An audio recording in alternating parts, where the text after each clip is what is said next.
Bismillahirrahmanirrahim. Assalamualaikum warahmatullahi wabarakatuh. Alhamdulillahirabbil alamin wa bihi nasta'in ala umuri dunya waddin. Asyhadu an la ilaha illallah wa la syarika lahu wa asyhadu anna Muhammadan abduhu wa rasuluh. Wa la nabiyya ba'dahu. Allahumma shalli wa sallim ala nabiyyina Muhammadin sayyidil awwalin wal akhirin asyrafil anbiya'i wal mursalin wa ala alihi wa ashabihi wa man sara ala nahjihi ila yaumiddin. Allahumma subhanaka la ilma lana illa ma 'allamtana wa 'allimna ma yanfa'una wa zidna ilman. Allahumma rabbana atina fid dunya hasanah wa fil akhirati hasanah wa qina adzabannar. Amin ya rabbal alamin. Kami sekalian, Allah Subhanahu wa taala, insyaallah hari ini kita akan melanjutkan kajian Al-Adab Al-Mufrad.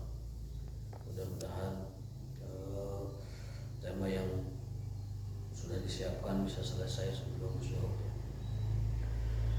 Hadis yang ke-396. Ini setback sedikit ya sebelum melanjutkan supaya nyambung begitu. Bahwasanya Rasulullah SAW bersabda,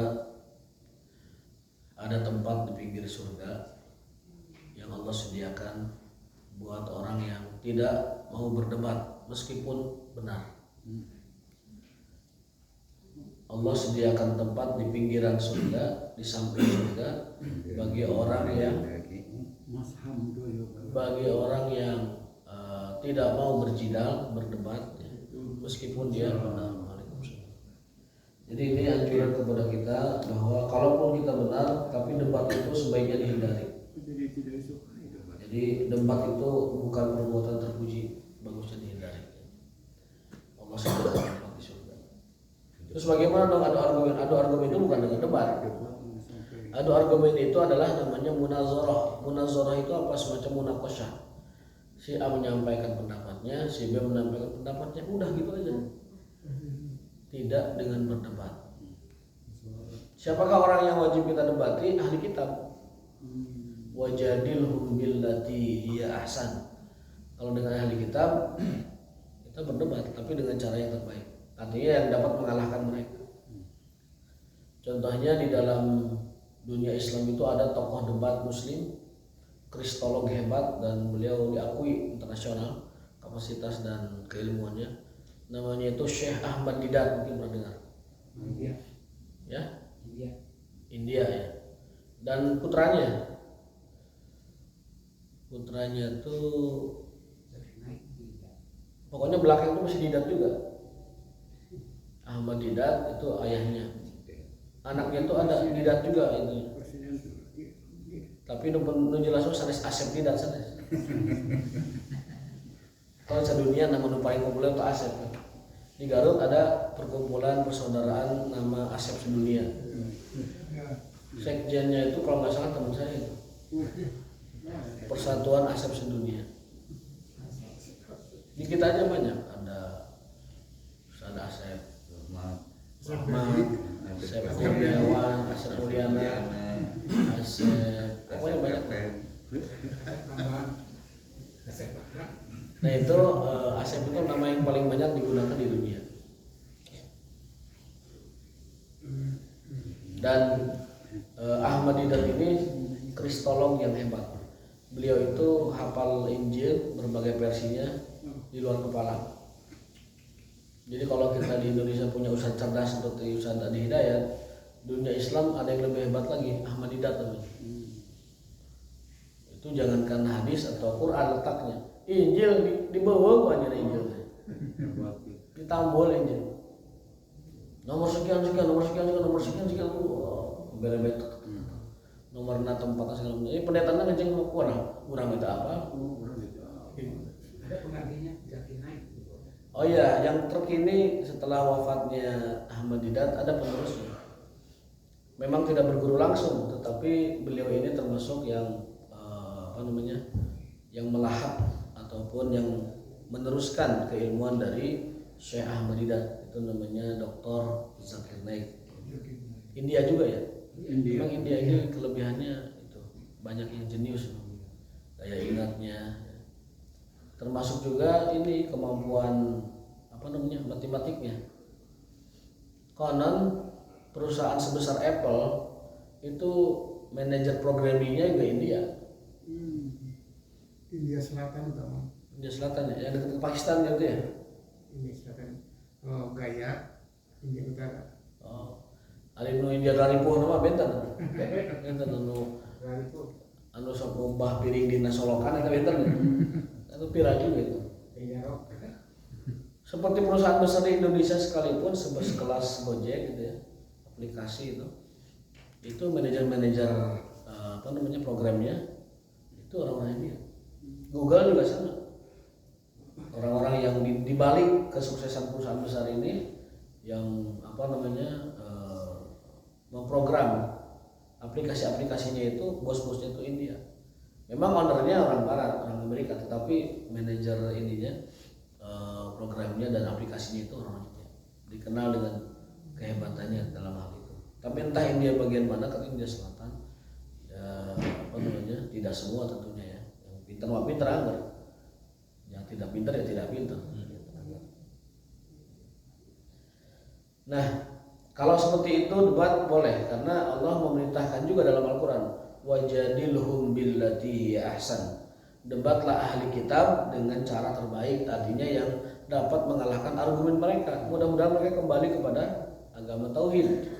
Karena apa? Karena mendebat ahli kitab itu tema yang diutamakan adalah ta'alau nad'u ila kalimatin sawa. Ta'alau ila kalimatin sawa. Jadi berdakwah ke ahli kitab atau mengajak ahli kitab atau berdebat dengan ahli kitab, tujuannya itu ta'alau ila kalimatin sawa. Marilah kembali ke kalimah atau agama ataupun keyakinan ataupun kepercayaan atau apalah namanya yang dulu pernah kalian imani. Maksudnya kembalilah kepada Injil yang asli, kembalilah kepada Taurat yang asli, yang ada di dalamnya itu apa? Kembalilah ke situ. Kalau orang-orang kembali kepada Injil asli atau Taurat asli, niscaya dia akan menemukan bahwa agama berikutnya adalah Islam dan akan memeluk agama Islam. Jadi orang Yahudi, orang Nasrani, kalau mereka beragama yang benar dengan agamanya, pasti mereka itu ikut ke Islam. Karena perintah di kitab sucinya demikian. Kesimpulannya, Allah SWT menyediakan sebuah tempat indah di pinggir surga bagi orang yang meninggalkan perdebatan meskipun dia benar. Jadi walaupun dia benar nggak usah berdebat, udah lewat aja. Ngobrol-ngobrol aja, tidak usah berdebat. Sampaikan yang benar gimana, dia nyampaikan versi dia gimana, udah. Setelah itu masing-masing silakan merenungkan mana di antara keduanya yang paling kuat hujahnya, dalilnya, atau paling kuat pendalilannya. Ada dalil, ada pendalilan. Karena ada orang punya dalil tapi salah menggunakan dalil itu, ada juga. Ada orang yang punya dalil tapi salah menggunakan dalil. Ada orang yang bisa berdalil tapi tidak punya dalilnya, ada begitu. Nah, yang benar itu adalah orang yang tahu dalilnya dan benar dalam proses pendalilannya.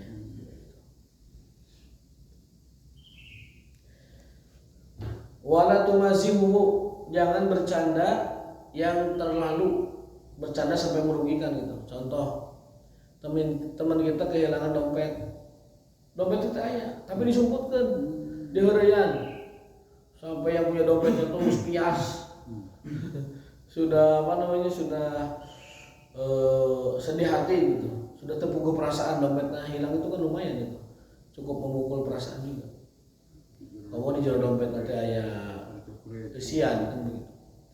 Nah, bercanda seperti itu dilarang dalam Islam. Kalau bercanda hari-hari biasa itu silahkan, tapi kalau sampai bercanda seperti itu tidak boleh. Ya, tidak boleh. Contoh lain bercanda yang dilarang Islam apa? Menunjukkan ini senjata. Jangankan menunjukkan, dalam hadis Bukhari, orang yang lelempangan, pesona diacungkan, ditutupan, itu haram dalam Islam itu. Itu namanya yahmil alainas saif silang. Mempertontonkan orang mau bedong begitu toh. Itu haram dalam Islam, itu nggak boleh. Karena itu menimbulkan ketakutan bagi yang melihatnya. Kamu diseredetkan samurai kena jalan, perepet. Itu haram dalam Islam. Kalau bawa panah, masukkan si anak panah ke serangkanya, busur teng-teng. Waktu itu ada orang bawa busur, bawa panah diperlihatkan, bawa pedang diperlihatkan. Kata Nabi SAW, bukan kelompok kami orang yang nenteng senjata, nenteng perkakas, pakarang, lalu lewat di hadapan kami. Muhammad SAW bukan dari golongan orang seperti itu. Kenapa? Karena orang seperti itu menimbulkan rasa takut dan rasa tidak nyaman bagi orang yang melihatnya. Mau bedog tutupan, mau panah masukkan anak panahnya ke serangkanya, mau apalagi masukkan, tidak boleh memperlihatkan. Dan itu pun ada juga di undang-undang kita aturan seperti itu ada, seperti petugas tidak boleh dia memperlihatkan pistol atau bedilnya itu ke masyarakat umum, harus ditutup lagi, dibungkus dan sebagainya, tidak boleh perlihatkan. Itu karena menimbulkan rasa takut bagi yang lain. Nah, tidak boleh seorang muslim bercanda dengan yang lain secara berlebihan. Berlebihan di dalam penjelasannya itu adalah sampai membuat si muslim itu merasa cemas dan merasa tidak nyaman. Tadi ya, hilang HP bukannya dikasih langsung tapi diheureuyang heula. Ada model begitu tuh, tengil orang kayak gitu, iseng simpen gitu. Lama orang nyari, udah nyari ke sana, nyari ke sini, nyari ke sana, nyari ke sini, nanya ke sana, nyari ke sini, padahal diumpetin sama yang tahu. Ya, tujuannya bagus mungkin bercanda, tapi itu nggak boleh, itu kebangetan. Membuat orang itu akhirnya hatinya itu terluka gara-gara seperti itu. Dia sudah cemas kemana-mana, padahal barangnya diumpetin sama temennya. Nggak boleh. Nggak boleh seperti itu. Wala tumazihu, wala ta'iduhu mau'idan fatukhlifahu. Yang ketiga, jangan menjanjikan sesuatu kepada orang lain lalu mengingkarinya. Menjanjikan, kalau cuman mengatakan insya Allah itu bukan menjanjikan. Tapi kalau sudah memastikan, ya, menjanjikan begitu, maka itu tidak boleh dilanggarnya. Ini 3 wasiat Rasulullah SAW kepada sahabat Ibnu Abbas radhiyallahu taala anhu. Jangan kau berdebat dengan temanmu, jangan kau candai temanmu dengan berlebihan, jangan kau janjikan sesuatu padanya yang kamu tidak bisa tepati. Jadi lebih baik jangan junja janji kalau pada akhirnya terjadi. Ulah junja janji mun ujungnya terjadi atau tidak ditepati atau diingkari. Waliyahzubillah. Berikutnya, ini tema baru nih. Al-ta'nu fil ansab, mempermasalahkan nasab orang. Itu juga nggak boleh. Nggak boleh mempermasalahkan nasab orang. Kalau dia memang menyatakan nasabnya dan punya buktinya. Kita sebagai orang yang bukan pemilik nasab itu nggak usah turut campur, nggak usah ikut-ikutan. Hadatsana Abu Asim an Ibnu Ajlan an Nabi Hurairah radhiyallahu anhu Nabi sallallahu alaihi wasallam. Jadi prinsip nasab itu kalau ada orang mengklaim nasabnya dan dia punya bukti nasab itu baik dengan silsilah keluarga atau dengan dokumen, kita yang tidak masuk nasab itu percaya saja sudah. Percaya saja sudah, tidak usah ngorek-ngorek atau bagaimana, kecuali dalam kepentingan proses hukum atau dalam kepentingan misalkan untuk sesuatu pembuktian itu baru. Tapi kalau tidak ada urgensi seperti proses peradilan hukum atau pembuktian perbuatan seseorang, itu tidak diperbolehkan mempermasalahkan nasab orang lain. Nah, karena ada celaan juga, barang siapa yang mengklaim nasab ke bapaknya padahal tidak, itu dosanya besar. Manida'a ila ghairi abihi, barang siapa yang mengklaim dirinya kepada nasab bapaknya padahal tidak, maka itu juga termasuk dosa yang gede, dosa yang serius. Nggak boleh seseorang itu mengatakan nasab padahal bukan nasabnya. Namun kalau ada orang sudah mengklaim nasabnya dan dia punya bukti lalu punya silsilah, kita tidak usah campur tangan dan mengatakan mempermasalahkan nasabnya itu. Percaya saja, urusan dia benar tidaknya urusan dia dengan Allah, bukan urusan kita. Hadisnya Nabi SAW bersabda, qala syu'batani la tatrukuhuma ummati, ada 2 hal yang belum bisa ditinggalkan umatku. Nah berarti ya kelakuan ia di zaman Nabi sampai akhirnya aya keneh. Syu'batani, 2 perilaku, la tatrukuhuma, belum bisa ditinggalkan umatku. Kan minum khamr mah sudah ditinggalkan, zina yang merajalela di bangsa Arab sudah tidak, perbuatan mencuri sudah tidak, perbuatan perempuan nuduh orang lain sudah minim dan dikatakan bisa tidak. perbuatan mengundi nasib sudah tidak. Pokoknya banyak sekali akhlak buruk zaman dahulu sudah hilang oleh Islam. Tapi masih ada dua akhlak yang tertinggal yang belum bisa ditinggalkan umatku. Apa itu? Yang pertama an-niyahah, meratapi nasib atau meratapi orang yang sudah meninggal. Nyungcerikan tos maut. Nyungcerikan boleh tapi ulah leuwih ti 3 dinten.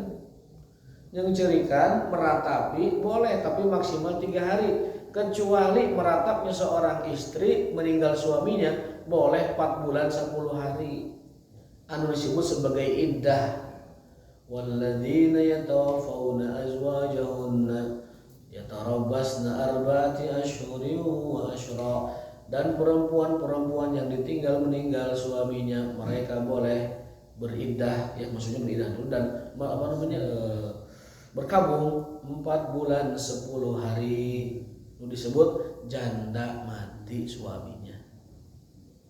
Janda wafat boleh berkabung 4 bulan 10 hari. Arba'ati asyhuri wa asyra. Hari janda wafat mah mau saukur 3 kali haid, dan 3 kali ini pas.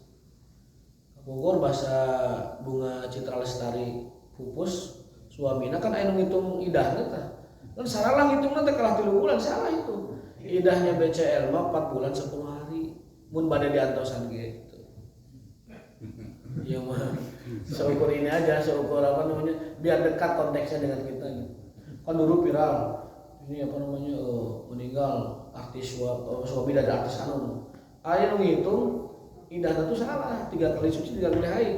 Salah. Yang benar itu adalah di Al-Qur'an 4 bulan 10 hari. Janda mati itu 4 bulan 10 hari. Kalau janda biasa baru itu 3 kali suci 3 kali haid. Kalau tidak dirujuk jatuh talak 2. Kalau mau balik lagi akad baru dan mas kawin baru. Tidak usah walimah baru mah nggak usah. Makan aja orang dekat. Kalau itu dibiarkan juga jatuh talak 3 ya sudah, tidak boleh balik lagi kecuali diselingi oleh orang lain dan sudah berhubungan badan lalu diceraikannya. Panghesena talak 3 kudu ku batur heula. Dan harus disetubuhi ku batur itu baru diceraikan, baru kita bisa balik lagi. Dan tidak boleh direkayasa. Panghesena talak 3. Kayak kejadian di Cirebon udah talak 3 mau balik lagi, dia rekayasa sewa temennya. Bro, mana kawin kurun pamajikan saya, geus talak 3 soalnya. Tapi mun geus malam pertama cerai kan deui isukna. Pas gitu diberes 1 juta. Ini kisah nyata ini. Orangnya cerita ke saya, pakai 1 juta. Pas sudah selesai pernikahan dengan temannya itu, malam pengantin juga sudah, besok pagi ditagih, "Buru ceraikan." Bunga, ngeunah aja. Ngeunah bae mana cenah nyuruh orang gitu.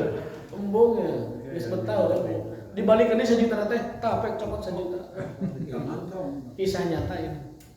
Wong Cirebon. Dekat Manato. Ngeunah bae sih ya cenah nyuruh urang kisah. Urang geus ngeunah cenah gitu. Dan memang asalnya secara hukum tidak boleh direkayasa. Ada hadisnya, la'anallahul muhallil wal muhallilah. Allah melaknat orang yang jadi muhalil. Apa muhalil itu? Orang yang mau disuruh merekayasa pernikahan talak 3, penghalalan talak 3. Itu dalam Islam kena laknat Allah SWT. Ya. Jadi yang benar itu benar-benar dia dinikahi orang lain, meskipun teman kita nggak apa-apa, tetapi maksudnya tidak direkayasa.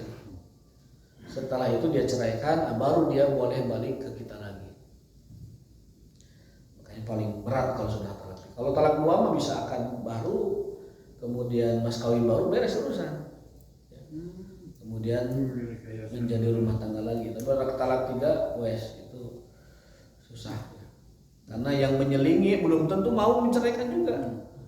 Ya kan? Tahu-tahu sudah dibayar malah tadi kejadian seperti tadi. Ngunah bae mana cenah nyuruh urang bisa.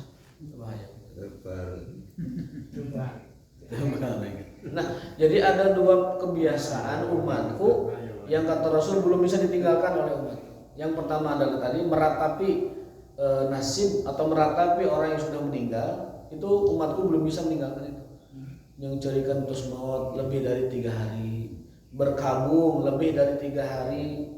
Nabi bersabda, al-ihdadu salas, berkabung itu cukup 3 hari. Selebihnya mah pasrahkan kepada Allah.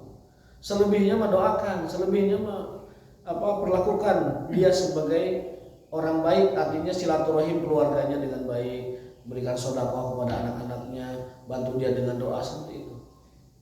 Nah, jadi Nabi mengizinkan berkabung atau menangisi kematian itu hanya 3 hari. Al-ihdadu salas, berkabung itu cukup 3 hari, kecuali seorang wanita yang ditinggal wafat mati oleh suaminya, dia boleh berkabung 4 bulan 10 hari.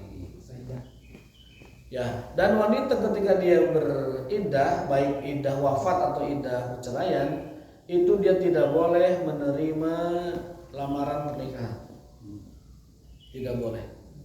Dilarang hukum. Tetapi boleh sindir-sindiran. Contohnya naon? Ngintun makanan pakai rantang. Jadi kita tuh berminat tuh sama janda itu teh. Enggak boleh langsung melamar atau menyatakan keinginan, enggak boleh. Tapi boleh dengan urdotan illa an tata'arrudu.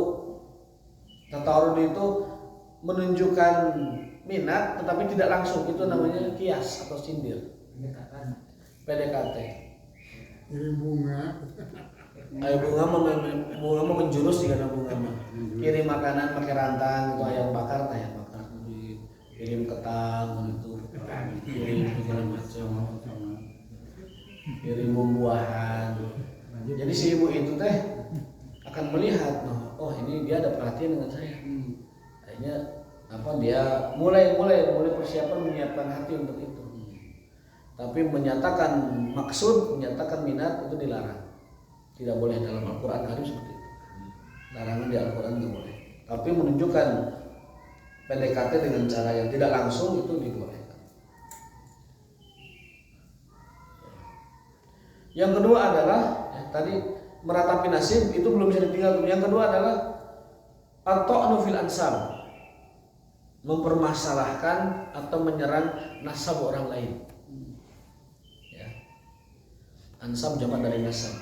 2 perihal, 2 perbuatan, 2 sikap atau 2 perilaku lah yang belum bisa ditinggalkan umatku, baik masa Nabi sampai sekarang, itu 2. Yang pertama adalah meratapi nasib atau yang meninggal dunia, dan yang kedua adalah mempermasalahkan nasab orang. Itu belum bisa umat meninggalkan yang kayak gitu. Maka kita sebagai orang yang belajar, orang yang thalabul ilmi, jangan biarkan diri kita masuk terjerumus kepada 2 perilaku yang Rasul sudah sampaikan tidak bisa atau belum bisa ditinggalkan oleh umatku seluruhnya. Hanya orang-orang yang diberi hidayah dan taufik yang bisa meninggalkan perbuatan yang tidak berfaedah ini. Pertama, meratapi lebih dari batasnya. Yang kedua adalah mempermasalahkan nasab orang.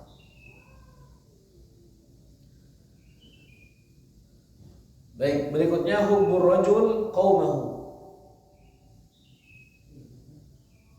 Tentang kecintaan seseorang pada orang yang sebangsanya.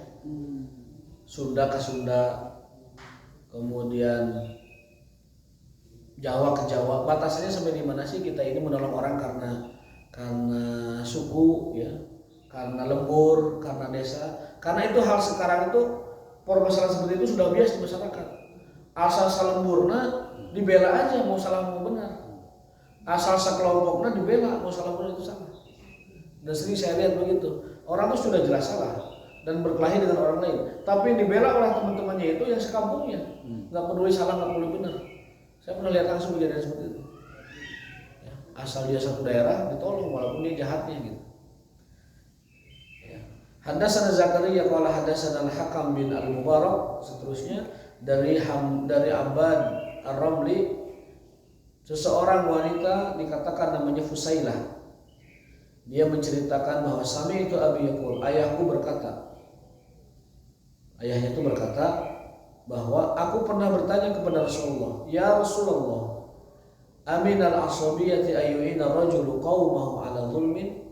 Apakah termasuk fanatisme suku, asobiyah namanya, ta'assub? An yu'ina rajul, seseorang menolong qaumahu, teman sekaumnya, ala zulmin, pada perbuatan zalim? Nabi bersabda menjawab, na'am, ya. Jadi kalau kita menolong seseorang hanya karena berdasarkan negara, berdasarkan suku, berdasarkan daerah, berdasarkan satu kesamaan tertentu, identitas tertentu, pada sebuah perbuatan yang tidak benar, maka itu adalah namanya asobiyah yang diharamkan. Ulah asal Sunda nolong batur kade, ulah asal Jawa menolong orang, jangan asal Indonesia menolong orang, tidak. Dalam batasan Islam, kalau ada teman kita berbuat zalim, maka kata Nabi, tolonglah dia. Dengan cara apa? Dengan cara kita cegah kezalimannya. Unsur akhaka zaliman atau mazluman. Bantulah saudaramu baik yang zalim atau yang dizalimi. Yang dizalimi jelas tidak tolong. Yang zalim gimana nolongnya? Nabi ditanya, "Kaifa nansur az-zalim?" Ya Rasul, gimana kita nolong orang zalim? Kata Nabi, bisa dengan kamu cegah dia berbuat zalim. Jadi hadis ini memberikan pesan bahwa tidak ada istilah dalam Islam itu menolong orang yang salah, menolong orang yang zalim, meskipun dia satu daerah, satu marga, satu suku, satu darah, satu bangsa bahkan, dan lain sebagainya. Tidak ada. Ya. Bahkan dalam pepatah Arab mah, andaikan ada orang, ya, membunuh anak pamannya, berarti sepupu ya, itu ya dia tidak akan lindungi kalau salah, gitu. Akan diserahkan ke hukum kalau memang dia salah. Gitu. Jadi tidak ada istilah menolong orang yang zalim walaupun dia adalah bagian dari keluarga kita. Dulu ada wanita namanya Al-Gomidiyah, disebut wanita Gomidiyah, mencuri. Kemudian orang-orang dimintai bantuan oleh dia, minta syafaat. Ya, syafaat itu bisa syafaat akhirat, syafaat dunia. Ini yang dimaksud hadis tadi, syafaat dunia. Perempuan itu datang ke banyak orang untuk memintakan syafaat kepada Rasulullah agar membebaskan hukumannya mencuri itu. Terakhir datang kepada Usamah bin Zaid, kesayangan Rasulullah SAW. Anak kesayangan Rasulullah SAW namanya Usamah, diasuh oleh beliau sangat sayang sekali, anak asuh gitu ya. Kemudian Usamah menyampaikan, karena sebelumnya wanita itu datang bersama kaumnya, "Wahai Usamah, tidak ada orang yang dapat dimintai bantuan supaya meluluhkan hati Rasul tidak menghukum pelaku pencurian ini kecuali engkau." Artinya tidak ada orang yang dapat menolong kami kecuali engkau yang Usamah, untuk menyampaikan kepada Rasul meringankan hukuman saudari kami ini. Usamah melihat permohonan itu serius, minta kepada Rasul, "Ya Rasulullah, ada perempuan Gomidiyah melakukan pencurian dan minta keringanan." Apa kata Rasul? "Atas Pak fi hadi min hadi Rasul min hadillah." Wahai Usamah, apakah kamu memintakan syafaat bagi orang yang telah melanggar aturan Allah? Oh gitu. Atas Pak fi hadi min hududillah. Wahai Usamah, Usamah itu kecintaan Rasul. Hibbur Rasul, hibbu itu kecintaan. Dan juga kesayangan. Tetapi ketika meminta sesuatu yang tidak benar, Rasul atas Pak fi hadi min hududillah. Apakah kamu meminta sesuatu diringankan padahal itu adalah aturan Allah? Apakah kamu ingin seseorang tidak dihukum dalam melanggar aturan Allah meskipun dia orang dekat? Dan Rasul menolak permintaan Usamah meskipun itu anak paling dekat dan paling disayangnya, maksudnya anak asuhnya begitu. Dan akhirnya dihukum wanita itu. Dan beliau mengatakan, "Wallahi law anna Fatimah binti Muhammadin saraqat laqata'tu yadah." Demi Allah, andaikan putriku sendiri Fatimah mencuri, aku sendiri yang akan memotongnya. Imam Syafi'i tidak mau menerjemahkan hadis ini dengan domir aku, tapi disebutkan binti Rasulillahnya. Saking menjaga adab kepada Fatimah putri Rasulullah. Jadi beliau menyebutnya begini, andaikan Fatimah binti Muhammad, langsung binti Muhammad, mencuri, bapaknya sendiri, Muhammad sendiri, Rasulullah SAW yang akan memotongnya. Jadi tidak menggantinya dengan menerjemahkan aku gitu. Saking adabnya Imam Syafi'i kepada Siti Fatimah. Tidak mau merubah kata aku dan memakai kata aku itu dengan sebenarnya, tapi menggantinya dengan nama Muhammad. Kan terjemah aslinya begini, andaikan Fatimah binti Muhammad mencuri, aku sendiri yang akan memotongnya. Itu redaksi hadisnya. Tapi Imam Syafi'i tidak mau menggunakan kata aku, digantilah aku dengan nama bapaknya, yaitu Muhammad lagi. Andaikan Fatimah binti Muhammad mencuri, maka bapaknya yaitu Muhammad SAW yang akan memotong tangannya. Gitu. Paham maksudnya ya? Jadi Imam Syafi'i tidak mau menyebut untuk Fatimah pengganti terjemahnya dengan aku, tapi dibiarkan terjemah itu dengan nama bapaknya. Ta'adduban, sebagai menjaga adab kepada Fatimah radhiyallahu taala anha. Andaikan Fatimah mencuri, maka Nabi Muhammad sendiri akan memotong tangannya, bapaknya. Tapi kan permasalahannya Fatimah mustahil mencuri, kan begitu. Fatimah mustahil mencuri. Tapi kenapa Nabi menyebutkan itu sebagai penegasan bahwa yang namanya penegakan hukum itu wajib dilakukan. Yang namanya penegakan hukum itu wajib dilakukan meskipun dia itu anak seorang Nabi sekalipun, itu maksudnya. Tetapi kan mustahil Fatimah mencuri. Itu sebagai bentuk penegasan saja. Baik, mungkin itu terlalu lebar kisahnya. Ya, pada intinya adalah hadis yang 396 ini adalah larangan seseorang menolong temannya yang berbuat zalim hanya karena dia satu kabilah, satu suku, satu daerah ataupun satu marga. Berikutnya adalah bab tentang hijratul rajul. Non hijratunya bahasa orang. Apa istilahnya? Hijrah, bukan hijrah yang dimaksud hijrah berpindah, bukan, tapi seseorang itu menjauh dari orang lain gitu, apa namanya?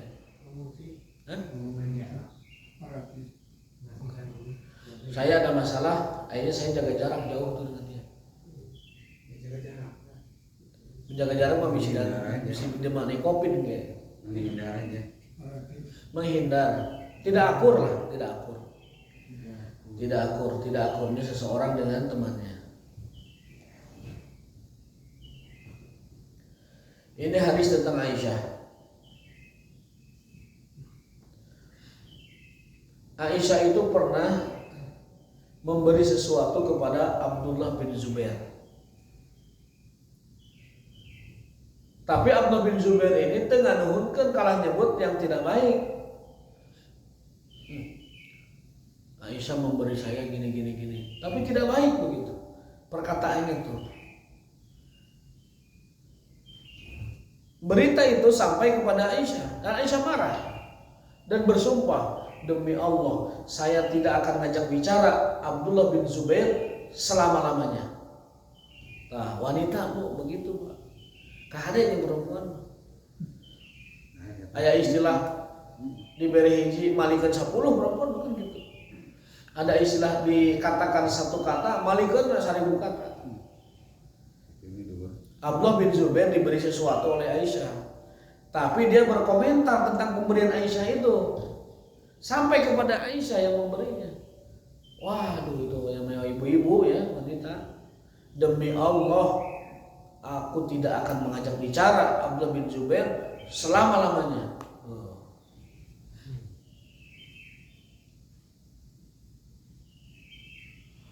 Maka kalau dikasih sesuatu itu udah dikomentari mah. Ngasih itu udah terima aja, alhamdulillah lo simpen, alhamdulillah makan, alhamdulillah langsung gitu. Takutnya ketika kita dikasih sesuatu dikomentari sampai komentar itu kepada yang ngasihnya, oh eta gedegna apa misalnya kecewaannya berat sekali. Ada orang misalkan ngasih ke kita makanan dikomentari, mugi wae mesti dibere ka saya gak meuli nu kieu mah gampang kabeuli. Komentar itu sampai kepada yang memberinya, gimana perasaannya? Pasti bersumpah demi Allah saumur-umur moal mere deui ka jelema eta, pasti gitu. Aisyah mah gak gitu sumpahnya, demi Allah aku bernazar tidak akan ngajak bicara Abdullah bin Zubair selama-lamanya. Bayangkan, ini berat sekali.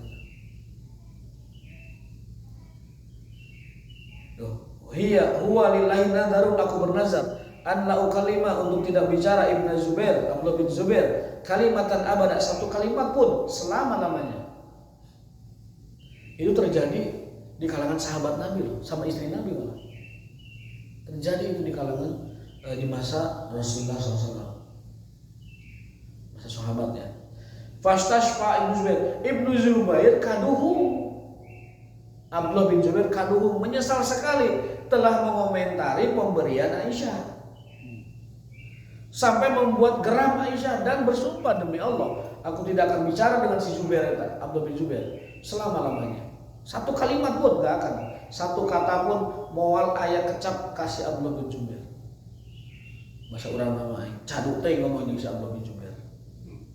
Ibu-ibu geus marah Pak, waduh, ada langit geruntuh ku ibu-ibu. Hati-hati. Itu. Kemudian Ibnu Zubair meminta bantuan ke semua orang, kepada orang muhajirin, sahabat-sahabat Nabi kalangan muhajirin yang dari ahli Mekah, diminta bantuan supaya memberikan akses. Saya ingin minta maaf kepada Ibu Aisyah. Terhasil. Taulat hijratuha iya, tambah parah Aisyah mengininya. Menghindarinya.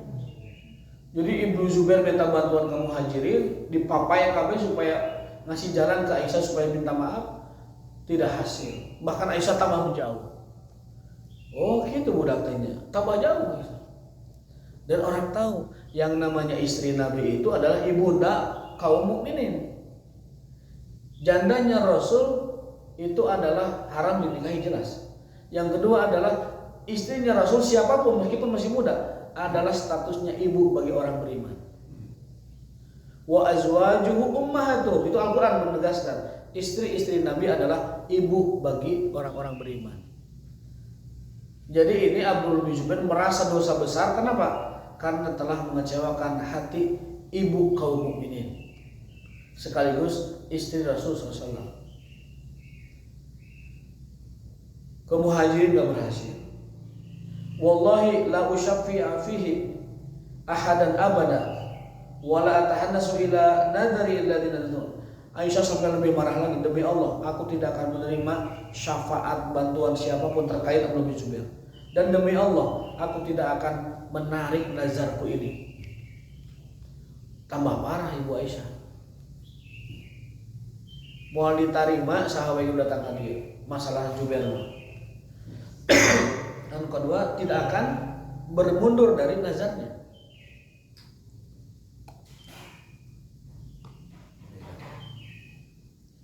Falamma tala alaihi bin Zubair kalam al-Miswar ibni Makhramah.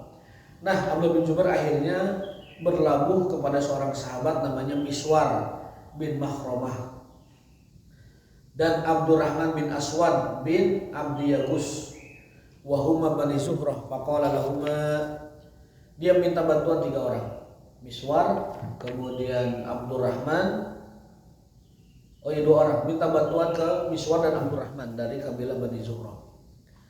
Ansudukuma billahi illa an dakhaltumani ala Aisyah fa innaha la yahillu laha an tantadira qatiyati. Minta bantuan kepada keduanya supaya ngasih akses bisa bertemu Ibu Aisyah.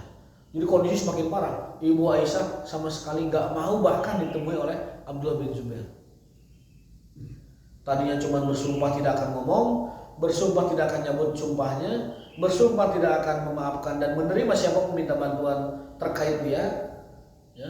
Nah, sekarang itu bersumpah tidak akan mengizinkan orang masuk ke rumahnya. Kalau masalah Abdullah bin Zubair, wah ibu-ibu kalau dikerjain begitu itu reaksinya. Jangan macam-macam sama ibu-ibu. Nunilang diceraikan. Nunilang diceraikan sama ibu. Bukannya nusieun teh ditilang, polisi nusieun. Fa aqbala bihi Miswar, tapi Abdullah bin Zubair tahu dalam Islam itu perbuatan seperti itu yang dilakukan oleh Ibu Aisyah itu keliru gitu. Tidak boleh seseorang itu menjauh, menghindar atau tidak memaafkan kesalahan muslim yang lain lebih dari 3 hari.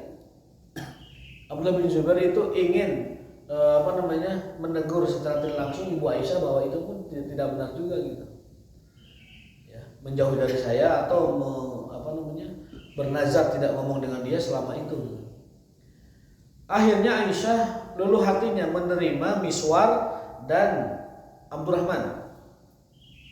Mustamilaini alaihi bi arbiyatihima. Tapi Abdullah bin Zubairnya ditutupan ku sorban.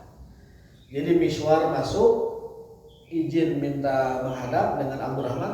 Baik, dan itu si Abdullah bin Zubair ku sorban ditutupan kita supaya tidak tinggali. Jadi dua orang menghadap, Abdullah bin Zubairnya disuputkan ku sorban. Soalnya kalau lihat langsung Ibu Aisyah pasti langsung marah gitu. Disuputkan, tentukan mana cicing, ulah nunjukkan wajah, tutupan ku sorban, dua orang masuk minta izin. Hatta istadana ala Aisyah, faqala assalamu alayki warahmatullahi wabarakatuh. Anda dukun, wahai Bunda Aisyah, assalamu alayki warahmatullahi wabarakatuh. Bolehkah kami masuk? Minta izin ya. Faqalat Aisyah udkhulu, masuklah kalian. Qala kuluna ya ummin, semua kita ya wahai Ibu Aisyah, wahai ibunda orang beriman ummul mukminin, semua kita boleh masuk. Qalat na'am, udkhulu kullukum, semuanya masuk. Wala ta'lam Aisyah tidak tahu anna ma'huma, bersama kedua orang ini Ibnu Zubair, Abdullah bin Zubair, yang tadi yang kita ceritakan di awal. Falamma dakhala Ibnu Zubair, ketika mereka masuk, Abdullah bin Zubair masuk fil hijab dengan menggunakan hijab, artinya ditutup ku sorban, nyiliwuri tak gitu. Dasieun kapan nak katingali teh heula Ibu Aisyah bisa ilpil duluan kan gitu. Bisa disemprot langsung. Ditutupan, air di jero kan. Gitu kan. Beda cerita. Fil hijab sampai belum juga pakai hijab. Ditutup ku sorban supaya tidak tinggali. Wa tanaqo Aisyah, dan Ibnu Zubair langsung memeluk Ibu Aisyah. Nah, pertanyaannya, kenapa Ibnu Zubair berani meluk Ibunda Aisyah? Apa jawabannya? Ada yang tahu nggak? Kalau yang paham sejarah pasti tahu. Abdullah bin Zubair itu adalah ponakan dari Ibu Aisyah. Kenapa? Karena Abdullah bin Zubair ini adalah anak dari Asma binti Abu Bakar. Asma binti Abu Bakar adalah adiknya Aisyah. Berarti Abdullah bin Zubair ke Aisyah adalah bibi. Mahram. Berarti Abdullah bin Zubair ini ketika meluk Ibu Aisyah ya ke bibinya, wajar. Namanya juga mahram. Gitu. Kalau orang nggak tahu cerita sejarahnya bisa salah paham. Dipotong misalkan hadis ini tadi potong berabe ya. Orang kalau tahu pasti mengenal, kalau tidak tahu bisa jadi kalau potong hadisnya apa parah. Maka jangan memotong-motong pembicaraan pembahasan sesuatu tanpa menyertakan kelengkapannya begitu. Contoh fawailul lil musholin, sungguh celaka orang yang sholat terus dipotong ayatnya gitu hukum, berarti lu sholat celaka. Sertakan ayat berikutnya, yang sholatnya riya, sholatnya lalai, dan dia tidak mau sedekah dengan hal-hal yang ringan, gitu. Baru itulah orang yang sholat yang celaka begitu. Jangan dipotong ayatnya, cuma satu ayat doang gitu.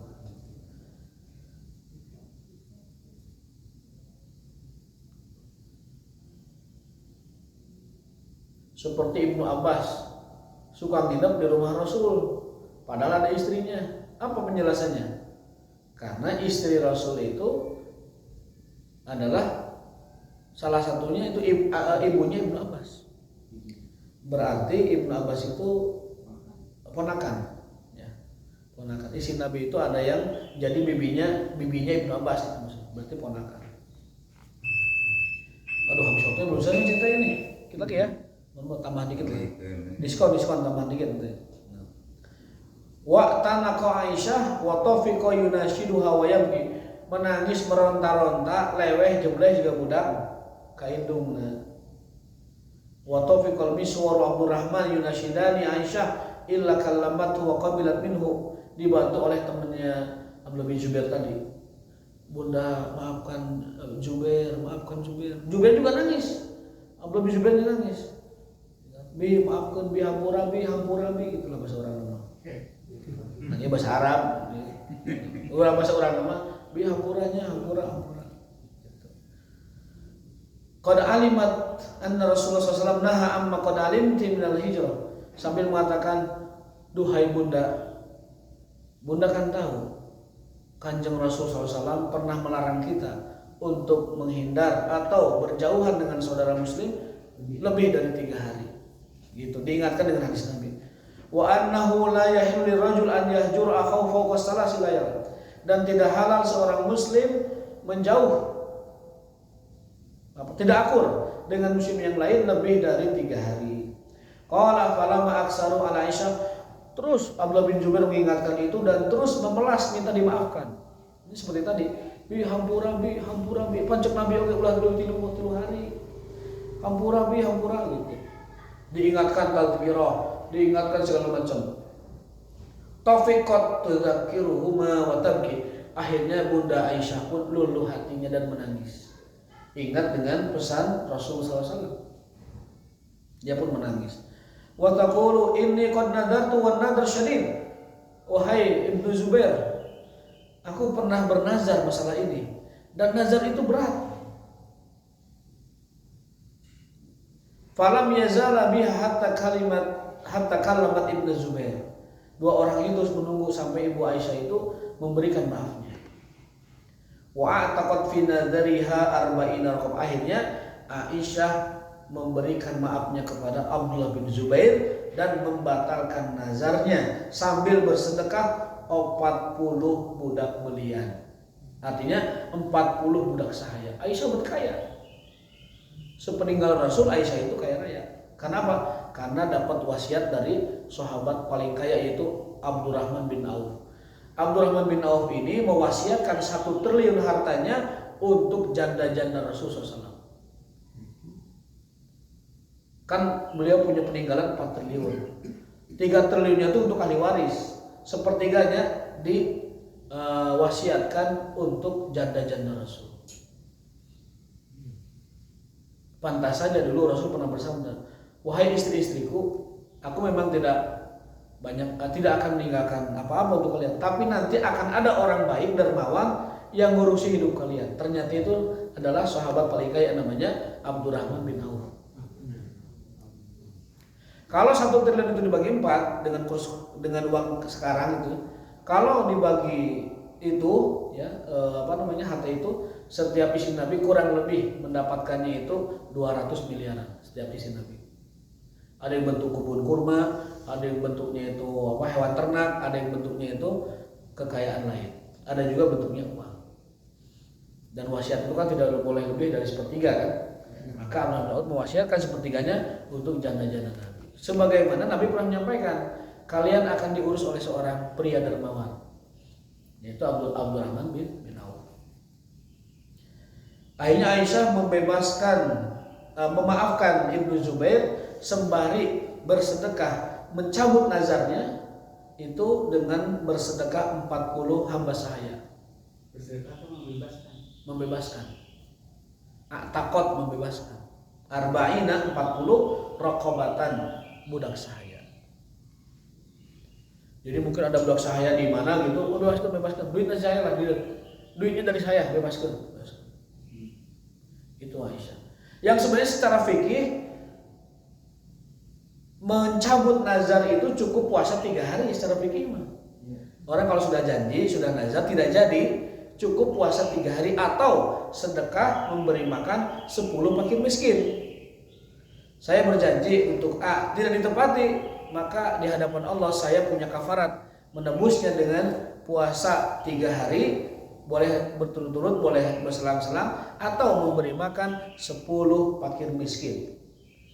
Satu janji yang tidak ditepati 10 fakir miskin. Jadi kalau ada pejabat janjinya aya 60 tidak ditepati, kali wae 60 kali 30 kali 3 hari puasa. Berarti yang bersangkutan harus puasa 180 hari. Atau memberi makan 10 orang miskin kali 60, berarti berapa? Oh iya, berarti memberi makan 600 fakir miskin. Baru tuh janji politiknya telah ditebus dengan tebusan tadi. Kan ada kan politikus yang janjinya 60 tapi tidak ditepati kan? Ada kan? Nah, caranya adalah kasih makan 600 fakir miskin. Atau mempuasai 3 hari untuk 1 janji yang tidak ditepati. Kalau janji rakyat, Ya sama, klien juga sama, kan janji namanya. banyak 270 juta misalnya. Ya enggak, perhitungan rakyatnya tidak dihitung, tapi janjinya dia. Janjinya dia itu yang dihitung, bukan jumlah rakyat. Pokoknya mah toh sedekah 600 nasi padang we lah beres. Ataupun dengan ini ya. Secara fikih kifaratnya itu sah di situ secara fikih. Wa kana tadhkuru ba'da ma ataqat arba'ina. Setelah Aisyah membeli 40 budak dan dibebaskan, fatabki, beliau pun menangis hatta tabulla, hingga air matanya itu bercucuran membasahi kerudung beliau. Jadi Aisyah menangis sampai membasahi kerudung beliau. Kepada siapa? Kepada keponakannya, yaitu Abdullah bin Zubair. Gara-gara pernah mengatakan, demi Allah aku tidak akan ngajak bicara si Abdullah bin Zubair selama hidupku. Tapi dicabut janjinya itu, nazarnya dicabut dan ditebus dengan membebaskan 40 budak. Yang secara fikih mah sebenarnya untuk kita boleh dengan puasa 3 hari 2 cukup. Wallahu ta'ala bishawab, wa taufiquna illa billah. Mudah-mudahan ada manfaatnya dan mohon maaf atas tambahan waktunya. Mumpung masih libur, nama sedikit tidak apa-apa. Rabbana atina fid dunya hasanah wa fil akhirati hasanah wa qina adzabannar. Subhanakallahumma wa bihamdika asyhadu an la ilaha illa anta astaghfiruka wa atubu ilaik. Assalamualaikum warahmatullahi wabarakatuh.